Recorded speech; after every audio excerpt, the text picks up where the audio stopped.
The blind date was empty until a little girl walked in and said, "My mommy's sorry she's late."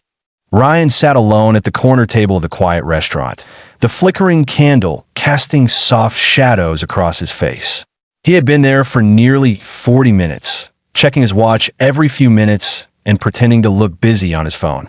The waitress had stopped by twice, asking if he wanted to order, and both times he said he'd wait. He was waiting for someone he wasn't sure would come to IT. Was his first blind date in years. His best friend had set it up, insisting that he needed to live again. Ryan wasn't sure what that meant anymore.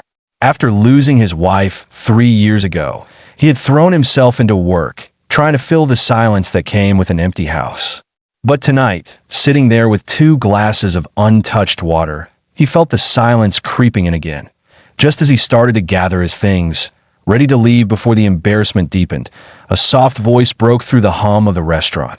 "Excuse me, sir. Are you Mr. Ryan?" He looked up. Standing beside his table was a little girl, maybe 6 or 7 years old, with curly brown hair tied with a pink ribbon and eyes that sparkled with nervous energy. She was holding a small stuffed bunny and looking at him expectantly. "Yes, that's me," Ryan replied, puzzled. "Can I help you?" The little girl smiled shyly. "My mommy's sorry she's late," she said, clutching her bunny tighter. "She told me to come and tell you not to leave." Ryan blinked, unsure whether to laugh or be more confused. Before he could respond, she continued, "She's parking the car. She said the traffic was really bad." He smiled softly. "Oh, thank you for letting me know," he said, gesturing to the chair across from him. "Would you like to sit while you wait for your mom?" She nodded eagerly and climbed onto the chair, her little legs swinging. "Mommy said you're very nice," she said with a grin. Ryan chuckled. "She did, huh? That's a good start." They talked while waiting about her bunny named Daisy, her favorite cartoons, and how she wanted to be a doctor ballerina when she grew up. Her innocence made Ryan's chest feel lighter than it had in a long time. After a few minutes, a woman rushed in, slightly out of breath, her hair falling loose from her bun, eyes filled with apology.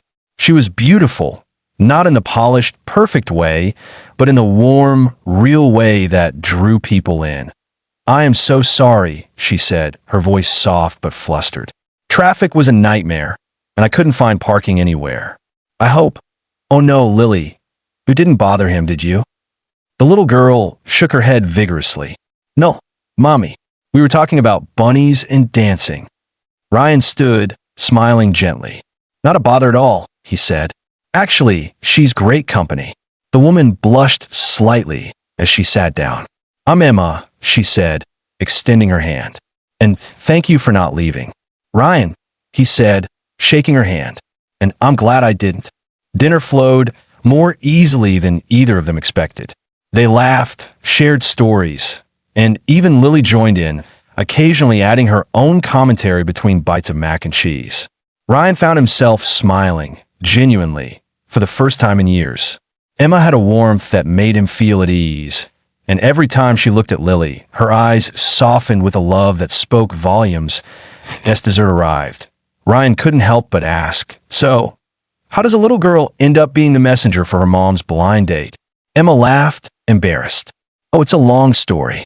I'm a single mom. Lily's father left when she was 2. My best friend signed me up for this blind date, and I almost canceled tonight because I couldn't find a babysitter. But Lily insisted I should come." Lily looked up proudly.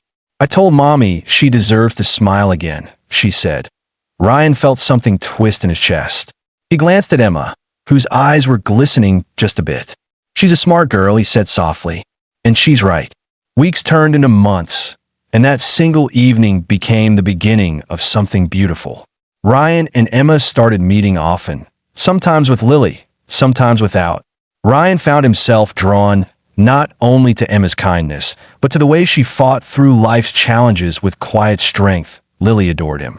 She'd run to him whenever he came by, calling him Mr. Ryan, until one day she slipped and called him Daddy by accident.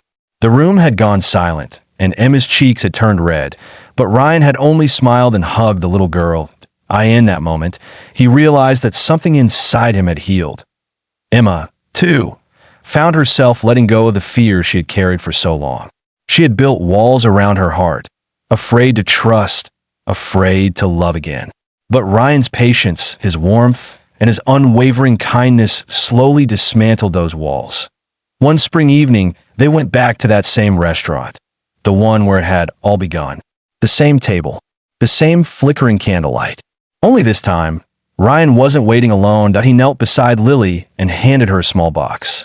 "Can you give this to your mommy for me?" he whispered. Lily's eyes lit up as she ran to Emma, holding the box tightly. "Mommy, Mr. Ryan says it's for you." Emma looked confused as she opened it. Inside was a delicate ring that shimmered under the light. She looked up, tears in her eyes. Ryan stood, his voice gentle but steady. "The first night I met you, I thought my life was over. I didn't know how to feel joy anymore. But you, and Lily, you reminded me what love feels like. You brought light back into my world. So, Emma, will you and Lily make my life complete?" Lily squealed, clapping her hands. "Say yes, Mommy. Please say yes." Emma laughed through her tears and nodded. "Yes," she whispered. "1,000 times yes." Ryan pulled them both into an embrace, his heart full for the first time in years. Message: sometimes love finds us when we least expect it. Sometimes it walks in, late and unannounced, holding a bunny and a smile, and teaches us that second chances don't come by accident. They come as miracles wrapped in innocence, laughter, and hope.